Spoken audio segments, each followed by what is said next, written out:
Bienvenidos al programa de Enfoque a la Familia, en donde ayudamos a las familias a mejorar a través de capacitación y educación en línea. Yo creo que esa es una de las cosas que mejor me enseñó mi papá, como cómo pedir perdón. Es como si en algún momento, alguna situación, inclusive él no cometió ningún error, pero era un momento de disciplinarnos a nosotros que estaba correcto, porque tal vez mi hermano o yo no habíamos hecho algo apropiado. Y aún así mi papá, luego a tiempo después, nos buscaba y decía, perdón si este tiempo fue muy duro o fue tenso entre nosotros. En algún momento decía, no tuve que haberte hablado así, o en otros momentos decía, era importante que habláramos de esto. Y si te herí, y si algo estuvo mal, te pido perdón. Eh, yo creo que muchos hogares que hacen eso que acabas de decir ya comienzan a romper el patrón. Ser capaz de reconocer que tengo que ir a pedir perdón, porque probablemente en casa nunca lo vieron. Fue demasiado doloroso ver a mis papás, tal vez alguien podría decir, ver a mis papás siempre gritándose y gritándose y gritándose.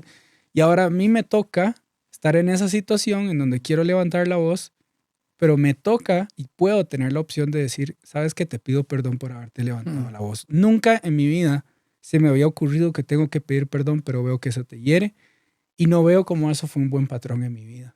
Y yo creo que eso es demasiado sanador para las familias. Comenzar a, uno, practicar el pedir perdón. No es solo el perdonar, que hemos hablado mucho aquí en Enfoque a la Familia, sino tener el valor de pedir perdón. Yo creo que eso trae mucha sanidad a las familias y también el preguntar, el seguir siendo curioso. Mi amor, ¿cómo crees que lo pude haber hecho mejor? Ese es como la segunda cosa que más me ha enseñado más a mí en mi matrimonio. Mi esposa tiene algo que le gusta y algo que no le gusta. Yo quiero saber lo que le gusta. Yo quiero saber cómo le gusta. Cómo quiere que le hable o cuando llegue a la casa, qué es lo que quiere que diga, porque a veces es un caos. Tenemos una niña. Y mi esposa una vez me dijo, ¿por qué me decís que esto está aquí esta parte de la entrada de la casa que está desordenada? Yo no quiero que esas sean las primeras cosas que me digas. Y yo, ¡oh! Y eso es parte de que nosotros en casa aprendimos a desarrollar una cultura de preguntarnos cómo te gustaría que te hable mejor. Exacto. Y no fue fácil al inicio aprender esto. Extraordinario, ¿eh? Y esto tenemos que llevarlo nosotros a la práctica. Uno, pidamos perdón si nos hemos equivocado. Aún pregunte si usted ha herido y no se ha dado cuenta, porque posiblemente hemos herido y el otro no nos ha dicho.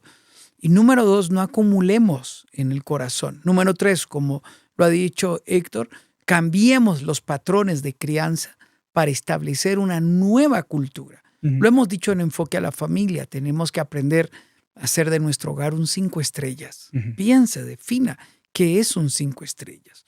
Héctor, una de las cosas que más lastima a las familias es el exceso de confianza.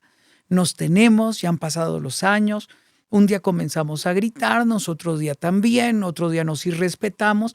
El exceso de confianza lleva a violentar el respeto, nos lleva a lastimarnos, nos lleva a burlarnos entre nosotros.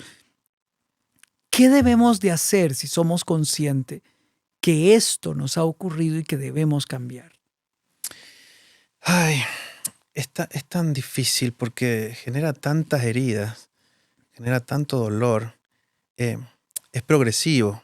Empieza con una falta de respeto, de la cual no pedí perdón, como estábamos diciendo. Entonces, luego mi cerebro entiende que eso es correcto, porque como la persona no manifestó nada sobre eso, ok, lo voy a volver a hacer, lo voy a volver a hacer, lo voy a volver a hacer, hasta que ya se hace una opción válida.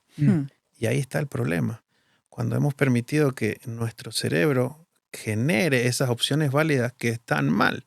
De ahí es tan interesante que Dios nos va a decir renovar el espíritu de nuestro entendimiento, entender que mi familia es un regalo de Dios, que es un proyecto que tiene un propósito en esta tierra, que yo no simplemente estoy condenado a vivir con estas 4 personas hasta cierta edad, sino que es un privilegio el cual tengo. Entonces, honrar es poner a las personas en el lugar correcto, honrar a mi esposa, honrar a mis hijos, tiene que ver con eso. Entonces, aquí yo creo que podríamos hablarle al hombre de alguna forma más intencional y decir tu capacidad de revalorar a tu familia va a hacer que esa atmósfera cambie. Wow. Hay muchos, he hablado con muchos padres que dicen, yo no puedo corregir a mis hijos porque yo era el peor hijo de todos. No tengo autoridad moral para decir nada. Y yo me he animado a corregirlos y decirle esto, tu hijo te va a querer y te va a valorar más cuando vos seas capaz de mostrar tus errores, Mm. de decir, hijo, yo ya fui por ahí, hería personas, hería a mi mamá, hería a mi papá. No es correcto, yo lo hice mal. Te estoy tratando de enseñar desde mi error para que no te pase lo mismo. ¿Sí? Pensando en ese futuro que quiero para vos, esto me gustaría que no te suceda. Créanme que esos hijos van a valorar mucho más esa sinceridad. Ujú. Contaba el otro día yo en la conferencia, yo amé el momento en que mi padre fue sincero conmigo y me dijo, me equivoqué en esto y antes de que otros te vengan a decir qué hice mal, te lo voy a decir yo. Mm. Wow. Yo ese día le di toda mi confianza a él, Ujú. Wow. porque dije, él es honesto. ¿Se equivocó? Claro que sí. ¿Me explico? Ujú. Sí. Es más duro cuando la equivocación surge y los hijos dicen, pero yo no sabía eso, pero en casa era otra cosa. Mm. Pasa mucho. Pero siempre cuentan ese ejemplo que el chico nunca quería irse de su casa. ¿Por qué? Porque su papá ahí era bueno. Y no se quería ir de la iglesia nunca, perdón. Porque ahí el padre era bueno y en la casa no. Mm. Qué triste y qué duro. Qué triste. Wow. Entonces el chico dice, no, nos quedemos acá porque allá es otra persona. Científicamente eso se llama disonancia cognitiva y trae un problema tan grande a los que están a nuestro alrededor, como esta persona que dice, no tomo bebidas azucaradas porque me hacen mal, pero fuma. Entonces, ¿se cuida o fuma? Muchas veces generamos eso en familia. Ujú. No, te amo y te quiero, pero no te respeto. Entonces, pero me ama y no me respeta. Y la familia empieza a vivir en un contexto de tanta confusión que ya después las palabras no pesan, porque Wow. pesan más las actitudes. Entonces, volviendo, para dar una salida a todo esto es reconocer y quizá brindarse esta herramienta que es maravillosa. Todos la conocen. Conversación. Mm. La conversación cambia el mundo. Claro. Wow. Conversar, sentir qué me pasó, contar, preguntar, experimentar. Creo que es algo que se está perdiendo, pero todavía puede recuperarse. Mm. Estábamos leyendo un estudio de Harvard que dice que los adolescentes que tienen una comunicación abierta y regular con sus padres tienen menos probabilidad de tener problemas de comportamiento y son más propensos a tener éxito académico y personal. Entonces, ¿qué consejo nos darías para los padres para que nos volvamos ese lugar seguro a donde nuestros hijos pueden llegar y hablar? Y ¿qué se necesita para que un adolescente te abra el corazón? Wow, qué buena pregunta. Te sumo otra estadística. La Fundación Nacional de Psicólogos acá en los Estados Unidos dijo que el 69% de los padres entiende esta necesidad de que sus hijos necesitan una comunicación abierta, Mm. pero no saben cómo hacerlo. 69% lo entienden, saben que es una necesidad puntual, urgente, específica, pero no saben cómo. Me animo a decirte algo que me parece que es genial. Estamos haciendo mal las preguntas. Estamos haciendo mal la pregunta. Me encanta el concepto de pregunta abierta y pregunta cerrada. Una pregunta cerrada es, hola, ¿cómo estás? La persona contesta, bien, se acabó. Ya tengo que hacer otra pregunta para seguir charlando. ¿Sí? Vamos a buscarlos a la escuela y decimos, ¿cómo te fue hoy? Todos responden igual, bien. ¿Qué tal estuvo tu día? Bien. Esas preguntas no están mal, pero están cerradas. La respuesta va a ser siempre la misma. Cuando yo hago una pregunta abierta, una pregunta específica, estoy demostrando mi interés. Por darte un ejemplo, si fuera a buscar a Esteban a la escuela, Esteban, ¿conociste a alguien interesante hoy? Sí. Esa es una pregunta que va a generar charla. Sí, conocí a Aníbal. Da para seguir hablando. ¿Y qué te gustó de Aníbal? ¿Y qué te gustó que de te Aníbal? ¿Y de dónde viene? Claro. ¿Y cómo fue? ¿Cuál fue la mejor clase que tuviste hoy? ¿Cuál fue el maestro que más impactó tu día? Mm. ¿Hubo una actividad especial que hoy fue genial? Entonces lo estoy obligando a mi hijo a que piense, a que quiera hablar, ¿sí? Otro recurso es contar mi día. Hijo, te quería contar, hoy tuve un día genial. Lo conocí a Esteban, me pareció una persona fantástica. ¿Por qué? Porque necesito que mi hijo me dé un consejo o me dé su opinión. No, eso es un grave error. Muchas veces los padres hacen de sus hijos un paño de lágrimas. No es eso. Estamos hablando de que él sienta que yo le estoy contando mi día, le estoy confiando de mis experiencias para que él pueda hacer lo mismo. O le pregunte, hoy tuve una duda, no supe si comprar arroz o fideos. ¿Qué te gusta más? Entonces él dice, mi opinión suma. De alguna manera mi opinión es importante para papá. Nosotros venimos de otra época que era, hoy hay arroz y hay fideo y nadie preguntaba por qué. Era lo único. Era lo único. Esta generación necesita los por qué. Ahora, si nuestros hijos pueden reconocer que sus opiniones para nosotros son importantes, ahora sí van a querer hablar. Por ejemplo, podría pasar que alguien venga y diga, papá, hoy vi a alguien fumando en la escuela. Que no se te ocurra hacer eso, porque ninguno de nosotros... Se acabó el diálogo. Una pregunta inteligente sería, ¿cómo te sentiste frente a eso? ¿Qué sensaciones te dio? ¿Qué viste en ese muchacho en sus ojos? ¿Viste algo? ¿Lo notaste triste? Él sabe que no tiene que hacer eso. Él sabe que yo lo puedo llegar a retar. Pero si yo llego a retar, no estoy teniendo esa conversación que él quiere tener porque él la inició. Otra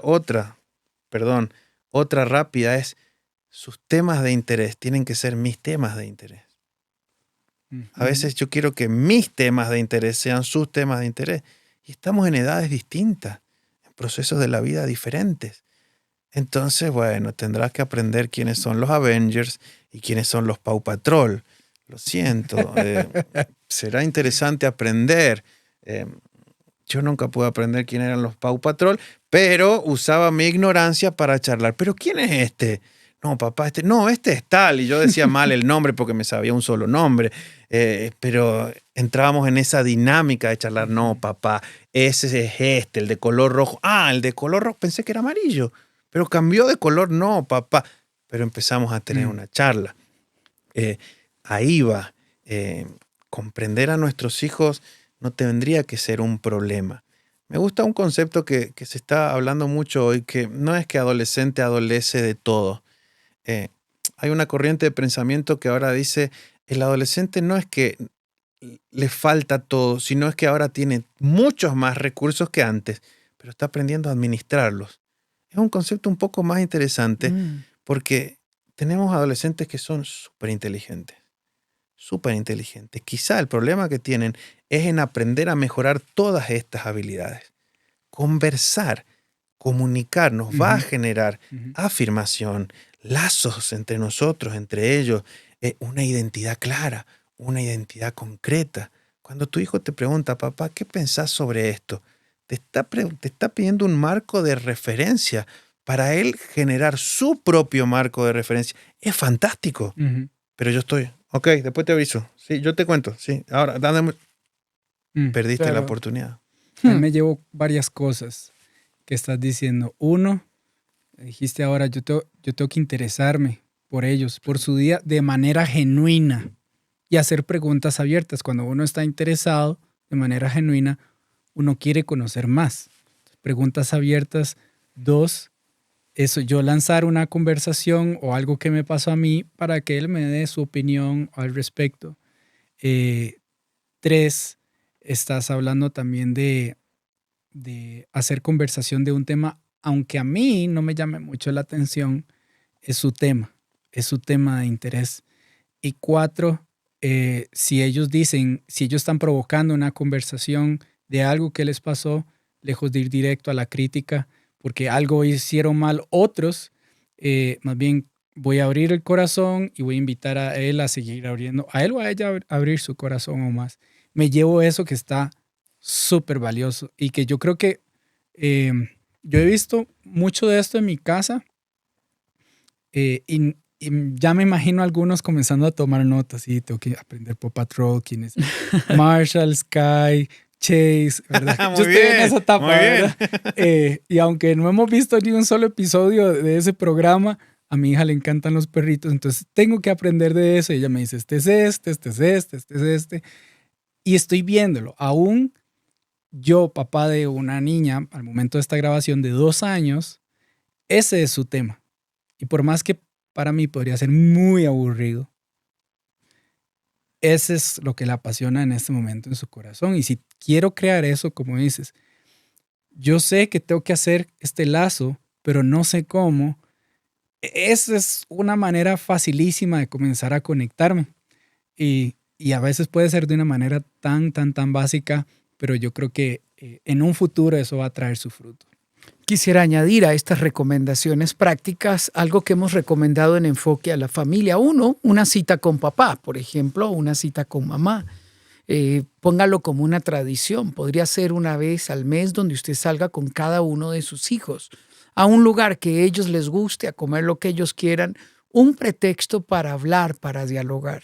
Al principio puede que haya mucho silencio, pero entre más usted se interese, tal y como lo han dicho en los temas de ellos, ustedes van a encontrar oportunidad. Yo me di cuenta que cuando mis hijos me invitaban a comer, era una ocasión para hablar. Entonces, desde ese momento, nunca rechacé una cita con mis hijos. Yo no pagaba, esto sí, yo le decía, te invito a comer, pero vos pagas.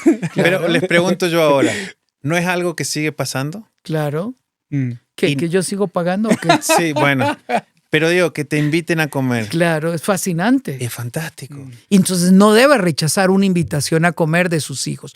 Número 2, entrénese en temas interesantes. Por ejemplo, vaya al app de Enfoque a la Familia y vea el curso sobre cómo hablar de sexo con sus hijos y aborde el tema de sexualidad, porque hay temas importantes que no los abordamos no porque no queremos, sino porque no hemos aprendido a dominarlo, ¿no?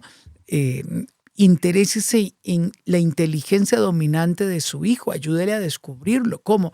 Haciendo preguntas, llevándolo a dialogar con personas que le interese ese tipo de carreras. Y usted va a ir ayudando a su hijo a perfilar cuáles son sus inteligencias dominantes y focos de interés. Aquí nos lleva a un diálogo todavía más profundo. Mi hijo, Daniel, cuando era un adolescente, yo siempre les hacía preguntas para aprender. Le digo a Daniel, ¿cómo puede un papá dialogar con su hijo? Se queda pensando, él era un adolescente y dice, papá, 3 minutos. ¿Cómo 3 minutos? Dice, después de los 3 minutos uno se desconecta. Entonces solo tenés 3 minutos. Entonces claro. Yo aprendí que mantener la atención es corta, pero hay que saberlo aprovechar en momentos espontáneos. O leer un libro en un viaje, o tomar momentos para bendecirlos cuando vamos a la escuela o al colegio y poner la mano sobre ellos. Esteban me ha escrito cosas maravillosas sobre esos momentos. Bueno, estas iniciativas son sugerencias que le damos para dialogar con sus hijos. O ver una película y luego dialogar alrededor de la película, ver una noticia y generar reflexión alrededor de la noticia, o nos enteramos de una situación familiar, de la familia extendida, y mover a la reflexión. ¿Qué aprendemos? ¿Qué nos dice? ¿Por qué pensás que eso ocurrió? ¿Podía haberse evitado? ¿Cómo lo haríamos diferente? Son cosas que nos ayudan a conectarnos con nuestros hijos. Danos alguna recomendación final que nos pueda ayudar para fortalecer el diálogo con nuestros hijos. Comenzamos hablando con nuestros padres, ahora terminamos hablando con nuestros hijos. Pero no es fácil, ¿ah? No es fácil, principalmente cuando se cierra la cortina, ya cuando llegan a los 14, los 15 años y comienza una interiorización. ¿Cómo saco momentos o temas interesantes para hablar con ellos? Yo creo que nunca debemos subestimar el poder que tienen las palabras. Ujú. La Biblia lo va a decir, el poder de la vida y la muerte está en nuestra boca, en lo que decimos. Y sobre todo algo que me gustaría afianzar es que tenemos que aprender a diferenciar situaciones específicas, ¿sí? Por ejemplo, eh, si hay algún conflicto o esto mismo, no puedo hablar con mi hijo. Mm. Bueno, en algún punto tengo que expresar qué me pasa a mí con esta situación. Preguntar qué le pasa a él con esta situación. ¿Qué necesidad tengo yo? Y también saber qué necesidad tiene él. Ujú. Y ahora, ¿qué pasos podemos tomar para accionar y mejorar esto? Por ejemplo, Mm. esto mismo, digamos, eh, hijo, veo que no podemos hablar. Esta situación de no poder hablar a mí me genera tristeza.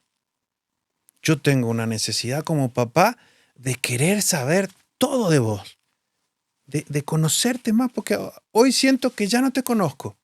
Quisiera saber qué pensás de esta situación, qué necesidades tenés. Entonces él puede decir, oh, no pensé que la situación era tan complicada, o no estoy entendiendo que tengo una necesidad de hablar contigo ahora, pero hasta Mm. ese entonces él no lo está pensando. Entonces ahí yo puedo decir, ¿y qué acciones podemos tomar para que esto no siga pasando? Porque realmente me siento triste y puedo expresar emociones y pensamientos. Ahora, ¿qué pasa? Si en la misma situación yo ya etiqueté a mi hijo, Mm. ya estoy mal. Sí, Mm. perdí. Si no estoy pudiendo expresar emociones sobre pensamientos, son diferentes. Las emociones son cortas, los pensamientos son grandes. Mi hijo no me habla porque seguro que está en adicciones, Mm. porque se está viendo con los vagos de la esquina y porque seguro va a salir a robar y ahora se va a convertir en narcotraficante y va a ser terrorista. No, no, no, no, no. El pensamiento se fue. Entonces voy y lo agarro del Sí. cuello y le digo, no, ¿por qué te vas a morir? Nos fuimos. Mm. Te fuiste por las ramas, decimos los argentinos. No, es en esta situación, ¿sí? Mm. No etiquetar. Mi hijo no deja de ser mi hijo. Yo no puedo poner una etiqueta con una palabra que ni siquiera la podemos decir ahora. Mm. Etiquetar tanto a mi hijo como a mi esposo, como al que sea, es un gran problema. Porque yo ya me estoy bloqueando mentalmente. Porque yo ya pienso que es una mala persona. Entonces no hay nada que yo pueda hacer. Pero llevémoslo más lejos. ¿Qué tal si ese hijo, en el exceso de confianza, comienza a respetar al padre o a la madre con palabras, con gritos o aún peor, con golpes? Sí. ¿Qué debemos de hacer? Lo mismo. Creo que otra vez es lo mismo decir, esta situación está mal. Ujú. Esta situación está mal. Quizás me está faltando el respeto porque pensás o sentís que yo te lo he faltado en algún momento. Wow. Te quiero pedir perdón. Creo o entiendo que no merezco ser tratado así. Hay Mm. algo en vos que te provoca esto. Quiero saber porque quiero sanar esa herida, ese dolor.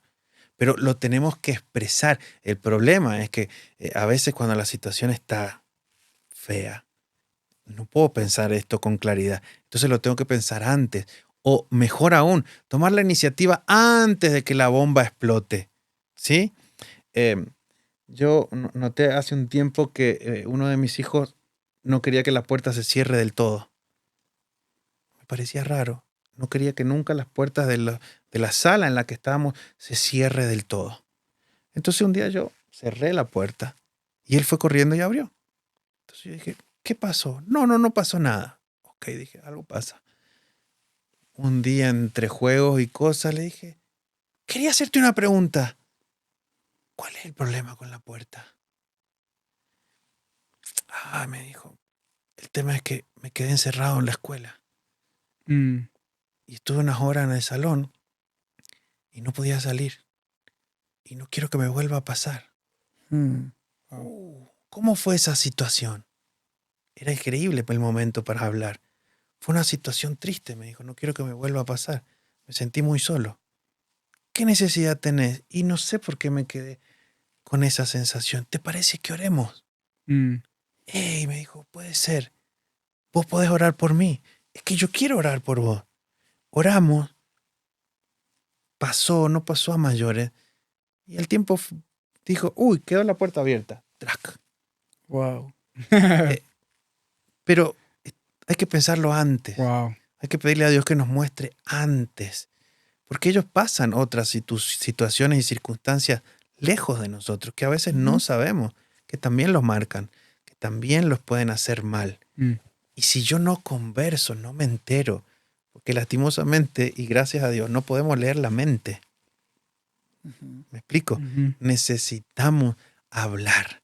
Necesitamos aprender, necesitamos volver a tener curiosidad, como decíamos fuera de cámara, volver a tener ese entusiasmo del noviazgo que me apasiona y que cierro los ojos y la sigo viendo y cada microexpresión que hoy se estudia, ¿no? La microexpresión y movió la boca 3 segundos y quiere decir tal cosa y hay hasta un código de expresiones que es bueno, que yo pueda tener el de mi familia, el de las personas que amo.